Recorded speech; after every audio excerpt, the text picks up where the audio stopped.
The interstellar transit hub was enormous. Its glass walls stretched to the ceiling, letting the light of distant stars pour in like liquid silver. Ships of all shapes and sizes came and went, and the floor below hummed with the sound of rolling suitcases, the whir of hover trolleys, and the chatter of countless species. Some had scales, some had feathers, and some, like the humans, looked like any ordinary creature that walked on two legs. In the middle of the hub, a long, curved bench ran along the polished floor. Most people sat in groups, talking or checking devices, but one figure sat alone. She was tall and graceful, with a sleek, almost metallic-looking skin that shimmered faintly under the hub lights. Her eyes, wide and dark, scanned the people passing by, but no one returned her gaze. She sat stiffly, shoulders back, hands folded neatly on her lap, as though the world might judge her at any moment.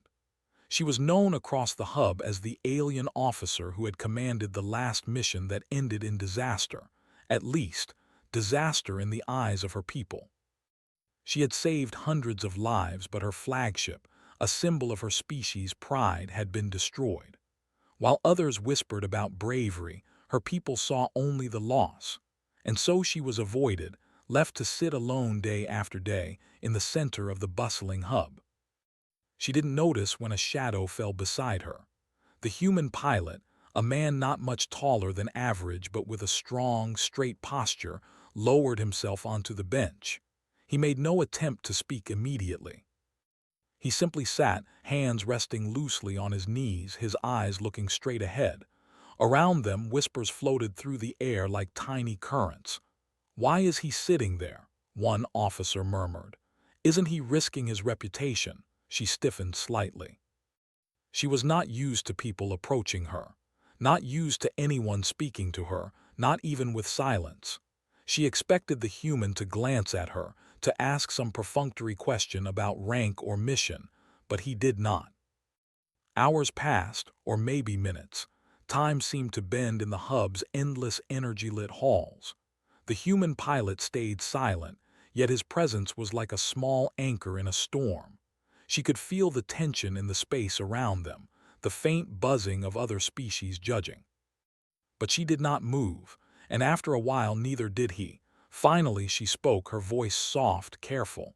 "Why are you sitting here?" The human tilted his head slightly, a gesture that seemed more human than alien. "Why not?" he said simply. His accent was faint, not thick, and his words carried no judgment, just presence. She frowned, uncertain whether to respond. She had expected suspicion, criticism, or mockery. She had expected to be questioned for hours. But this was strange. Human behavior was unpredictable, sometimes reckless, sometimes brave, sometimes simple. Simple in ways that were almost incomprehensible to her. People usually avoid me," she admitted finally, her voice almost a whisper. "For what I did." The human looked at her then briefly, and there was no surprise, no fear, only acknowledgement. "I know," he said. "I was on that mission too." Her eyes widened slightly. Somehow she had assumed the humans would have a different way of thinking, that they would speak in ceremonies or blame or calculations. But he spoke plainly, without excuses or defenses. "I lost people," he continued. "Crewmates, friends, same as you." She looked away. She had long ago stopped thinking of herself as a person who lost friends. She was someone who failed a mission, according to her culture. But there was something human about his words. Something that reminded her that loss did not have to be shameful, that grief could be acknowledged without dishonor. They sat in silence again. Around them, the hub continued its constant motion. Other species glanced at them and whispered. Some even moved slightly closer, drawn by the strange, silent defiance of the human. He did not rise. He did not fidget. He simply remained beside her, offering what was, for him, the simplest of gestures, presence. Her hands, previously tightly folded, relaxed slightly. She did not realize it at first, but a small tension she had been carrying for weeks began to ease. She had been waiting for someone to speak, to judge, to lecture. Instead, She had found someone willing to share the bench with her without a word, without expectation. "What do you do when you fail?" she asked quietly, almost to herself. The human considered this, looking out at the spinning lights of the hub. "I try to keep moving forward," he said. "I remember them, I learn, I do better next time, and I keep trying." She looked at him then, really looked, and for the first time in a long while, she did not see the eyes of the crowd judging her. She saw someone who had been through the same storms and survived, someone who understood pain but refused to let it define him. Around them, the whispers began to fade. Some species turned their attention elsewhere, unsettled by a human who refused to follow the unspoken rules of hierarchy and avoidance. It was quiet, but in that quiet, something shifted. Hours, or maybe it was just moments, passed, and the human continued to sit beside her, silent but solid. She began to speak more freely, tentatively at first, about the mission, about the choices she had made, about the lives she had saved and lost. And he listened, never interrupting, never judging, simply listening. When she paused, unsure whether to continue, he said, "It's okay, take your time." It was such a simple thing, yet for her it was revolutionary. In her society, people rarely offered patience. People rarely allowed space for doubt or weakness. She had been trained to lead, to command, to act decisively. And yet here was a human who seemed to understand that leadership did not mean being alone. She realized something then. Humans, they had a strength that was not shown in weapons or strategy or ceremonies. Their strength was quiet, patient, and often unnoticed. It was the strength to be present, to share a burden without expectation, to face grief without turning it into shame. The human smiled then, just slightly, and she realized he had been smiling all along, but in a subtle, human way. It was not meant to charm or manipulate. It was simply acknowledgement, an understanding that words could not always carry. The hub continued to buzz, but for the two of them the noise became background hum. They were not alone in the strict sense, others were still watching, but they were no longer isolated. In that moment, presence had become their shield. Finally, the human glanced at her just briefly and said, "People don't always understand, but sometimes it doesn't matter. Sometimes you just need someone to sit with you." She nodded slowly, understanding more in that moment than she had in weeks. Not everyone would judge her. Not everyone would fear her. Some would see her as she truly was, a being who had acted with courage, who had made impossible decisions, who deserved to be recognized not for the loss she carried but for the lives she saved. The lights shifted as a ship announcement echoed through the hub. Other passengers began moving toward their gates. She glanced at the human who had stood but not left. He was waiting, waiting for her to gather herself, waiting without demanding anything. For the first time in a long while, she felt something she had not felt in months: relief. She was not alone, not truly alone. As the crowd of travelers began to disperse, she found herself speaking in a quieter voice, telling him stories from the mission, small details that mattered to her, things she had never shared with anyone. And he listened quietly, without interruption. In that vast interstellar hub, where the galaxy's many species came and went, one small act had changed everything.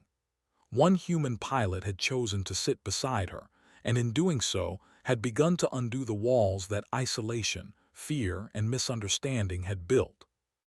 And she knew, though the day was far from over, that she would never forget it, because sometimes the bravest thing a human could do was simply sit. The hub slowly emptied as the announcement for the next wave of departures echoed through the vast hall. Ships from every corner of the galaxy glided in and out, and the mix of lights, sounds, and scents created a strange rhythm, almost like a heartbeat. Yet, for the alien officer, the rhythm of the hub no longer mattered. She had learned, in the few hours she had spent beside the human pilot, that some strength did not roar. Some courage did not shine in ceremonies or speeches. They walked side by side through the long corridors leading toward the observation decks. The human did not speak immediately. He seemed content to let her thoughts settle, to allow the silence to fill spaces where words might have failed. She had expected endless questions, assumptions about rank and protocol, even criticism. Instead, there was quiet. And in that quiet, she began to notice things she had almost forgotten.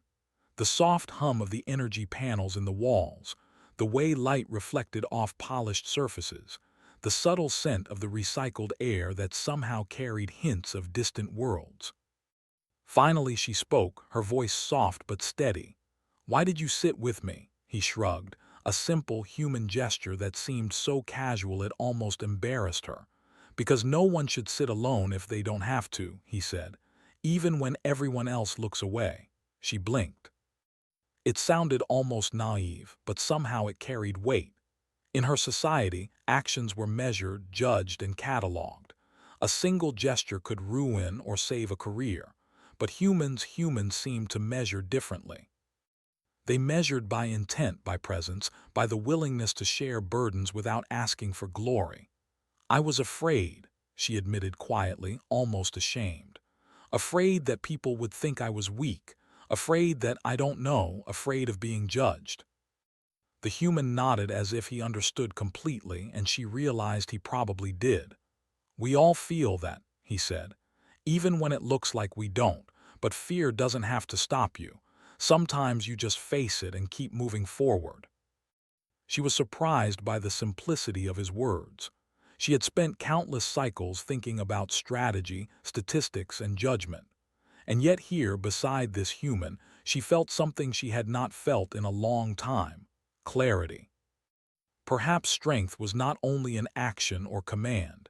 It was in presence, in understanding, in the willingness to face consequences with others by your side. They reached the observation deck, a wide platform overlooking the landing area. Ships descended slowly, their engines leaving trails of light, and crews from dozens of species hustled to unload cargo or prepare for the next mission. The alien officer leaned against the railing, her arms crossed loosely. She could feel the weight of the crowd even from this height, the whispers that followed her, the subtle stares that never quite left. The human stood beside her, his hands resting lightly on the railing. "You don't have to carry it all alone," he said quietly. "Not your mistakes, not your grief, not the burden of what happened." She turned to him, searching his face for some hint of judgment, some sign that he thought her failure mattered more than her courage. But there was none, only understanding, only patience. Only the simple truth that humans often seem to carry. Life was hard, losses were real, but one did not have to carry them in silence. "I don't know how to do that," she admitted. Her voice trembled slightly. "I was trained to make decisions, to lead, to survive. But not like this, not with someone who cares without expecting anything." The human smiled faintly. "It's called trust," he said. "Trust that even if things go wrong, you are not alone. Trust that someone will be there to help carry what you cannot." She considered this. In her culture, trust was formal. It was documented, measured, and often conditional. Humans seemed to have a different way of seeing it. They extended trust without ceremony, without contracts, without tests. They trusted because they chose to, because it was simple, because it mattered. For the first time, she began to speak freely about the mission, about the decisions she had made, about the lives she had saved and the losses she had endured. She spoke of the moments when she had felt fear, of the choices that had kept her awake at night, of the faces of those she could not save. The human did not interrupt. He did not question. He simply listened. And that listening, she realized, was more powerful than any command or report she could have given. It was a recognition of her humanity, of her being without judgment or ceremony. "You see them as people," she said finally, gesturing toward the distant ships. "Humans. You remember the people you lose, not just as numbers or missions." He nodded. "We try. Sometimes we fail, but we try. You cannot carry the galaxy on your shoulders. You carry what matters and you let others carry the rest. That's how we survive." She was struck by the difference. In her culture, failure was shameful, loss was dishonor, mistakes were etched into history books, and the echoes of judgment lasted longer than grief itself. Humans, humans did not erase mistakes, but they reframed them. They acknowledged pain and continued. They grieved openly, and in that grieving found strength. Hours passed. The two of them spoke quietly, sharing stories of the mission, of what had gone wrong, of what had been saved. She told him about the civilians who had survived because of her decisions, about the crewmates who had trusted her, about the moments of fear and courage intertwined in the chaos of space. And he listened, always, patiently, without interruption, without judgment. Simply presence. Eventually, she noticed the other species on the observation deck, watching from a distance. Some shifted uncomfortably, unsure of the human's behavior. Some whispered, but the human remained unfazed. He had no reason to care about their rules or expectations. He only cared about the one person who had been left alone. "You make them uncomfortable," she said softly, half amused. He chuckled lightly. "Good," he said. "Sometimes people need to be uncomfortable. Sometimes it's the only way they notice what's wrong." She realized then that humans had a quiet power, not in weapons, not in technology, not in ceremonies, but in the small acts of presence, in the willingness to break routine, to defy expectation, to face judgment and still do what is right. "Do you ever feel scared?" she asked. He paused, thinking. "All the time," he admitted. "But fear doesn't have to control you. You act anyway, you do what's right anyway, and you trust that others will help carry the weight." She nodded, understanding more than she had in cycles. Humans were unpredictable, yes. Sometimes reckless. But there was honesty in them. There was a willingness to stand beside others, not because of protocol, not because of rank, not because of ceremony, but because it was simply what mattered.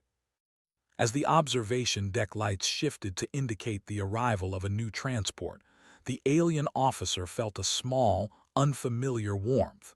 It was not the warmth of victory or celebration. It was the warmth of connection, of someone noticing her pain without turning it into shame, of someone willing to carry it, even silently, alongside her. The human turned slightly, looking out at the docking bay. "You are stronger than you think," he said quietly. "Stronger because you care, stronger because you survived, stronger because you sit here and face it, instead of running." She looked at him then, seeing not a stranger, not a reckless human, not an unpredictable being, but someone who understood the weight of choice, the burden of responsibility, the quiet courage it took to face the universe and still remain humane. The interstellar hub continued its endless rhythm. Ships descended, crews moved, lights glimmered, and for the first time in weeks she felt that rhythm in herself, not as a burden but as a pulse of life, of possibility, of hope. The human pilot did not speak again. He simply stood beside her, silent, steady, present. And she realized that sometimes that was all that mattered, because presence could be stronger than words, because trust, even small, could be stronger than fear. And because humans, in their unpredictable way, carried the weight of the galaxy differently. And sometimes, that was exactly what the universe needed. The alien officer felt the familiar tightening in her chest as the announcement echoed across the hub. Her review had begun. All eyes would be on her. This was the moment she had dreaded since the mission ended. The judges, other officers, and the press of interstellar media were waiting to weigh her actions, to pass judgment. She straightened, smoothing the front of her uniform. She had rehearsed every possible defense, every explanation for her decisions. Yet, as she walked toward the review chamber, her thoughts were not on protocol or defense. They were on the human pilot, the one who had sat beside her, who had listened without judgment, who had reminded her that presence could be stronger than words. When she entered the chamber, the room was filled with alien officers, their expressions cold, formal, and almost sculpted. Each face reflected suspicion, curiosity, or barely hidden contempt. She had faced scrutiny before, but never like this. She felt every gaze as if they could see the weight of her decisions, the fear she had carried, the loneliness she had endured. And then, to her surprise, the human pilot entered. Not loudly, not boldly, not seeking attention, but walking beside her, silent, steady, and unflinching. The room shifted instantly. Whispers rippled through the gathered officers. Some stiffened, unsure how to respond.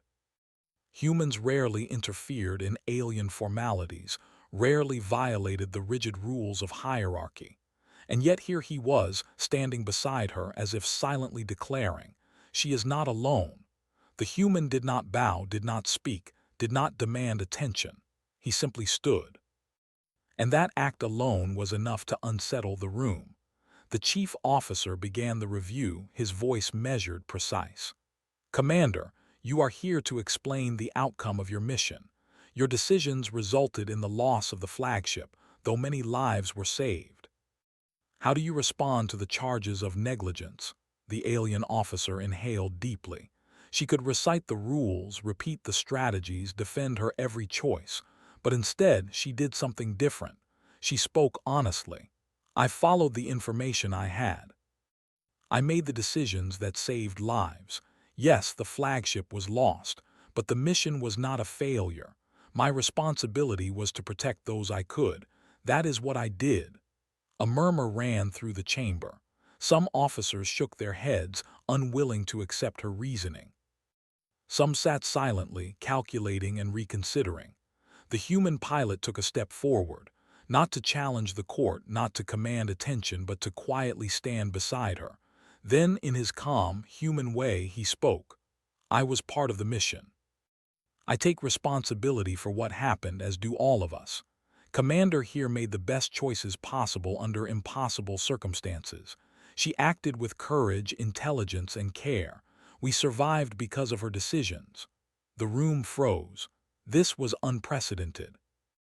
A human acknowledging responsibility in a formal alien hearing.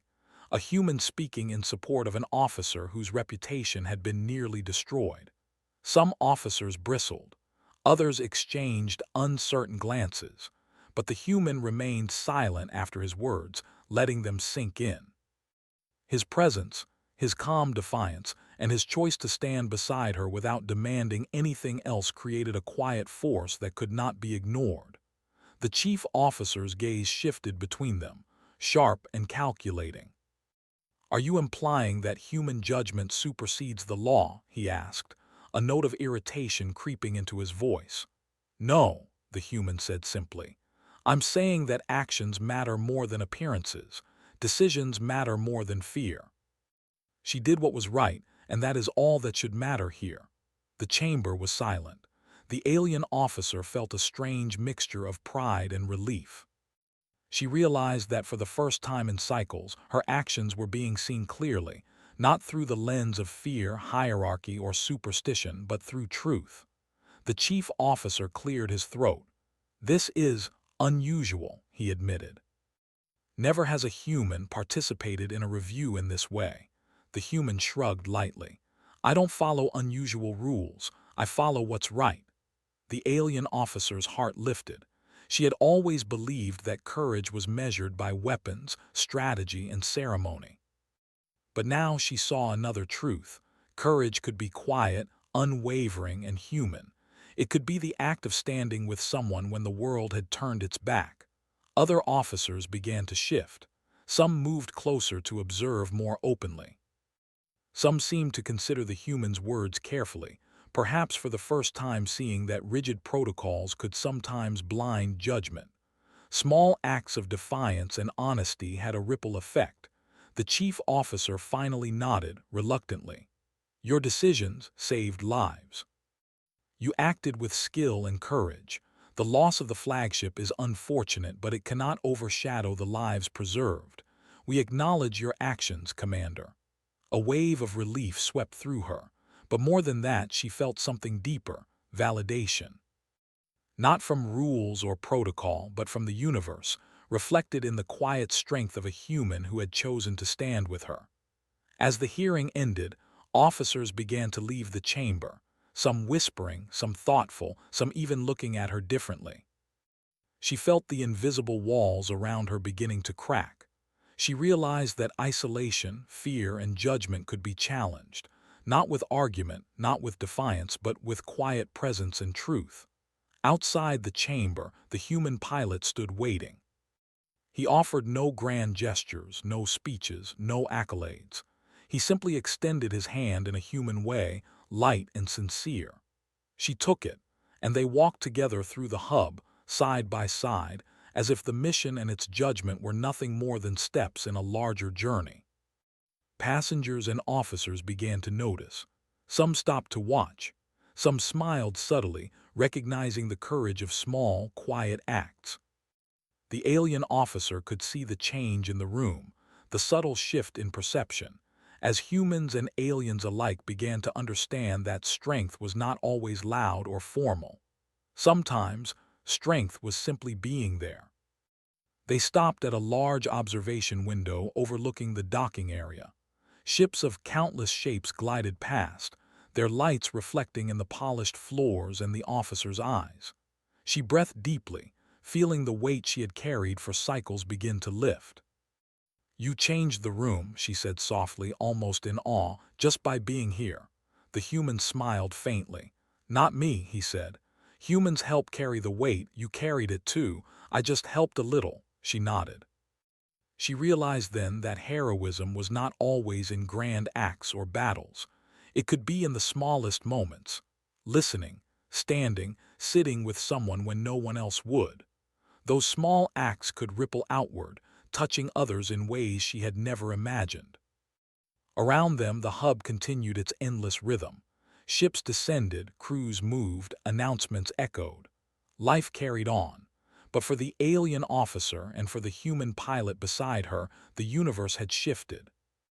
Not in laws or ceremonies, not in weapons or strategy, but in understanding, trust, and quiet courage. Hours later, as the hub's lights dimmed slightly for the night cycle, the alien officer found herself seated again on the long curved bench where her isolation had begun. But now she was not alone. Other officers, cautiously at first, sat beside her. A few even smiled. A young alien crew member who had once avoided her dared to sit nearby, glancing at her with a mixture of respect and curiosity. And still, the human pilot remained by her side, silent, steady, present. She realized that the galaxy did not need heroes who only wielded power. It needed humans who carried courage in quiet, steadfast ways. It needed presence, patience, and trust. And in that realization, she understood something profound. Humanity's strength was not just in battle or technology. It was in the simple, unassuming acts that reminded others they were not alone. As they sat together watching ships glide past the hub's great windows, she spoke softly, almost to herself. "I think I understand now." The human nodded. "Sometimes that's enough." And for the first time in cycles, she smiled. Not because the judgment was over, not because the mission had ended, but because she knew she would never face the universe entirely alone again. Sometimes the bravest thing a human could do was not to fight, not to conquer, not to lead. It was to stand beside someone silently, with trust, patience, and presence. And in that simple truth she found hope. For the first time, she was not just an officer or a commander or a survivor. She was understood. She was seen. And in that seeing, she discovered something stronger than fear, stronger than shame, stronger than any loss. She discovered connection. And sometimes, that was the greatest victory of all. She sat alone until the human pilot quietly joined her.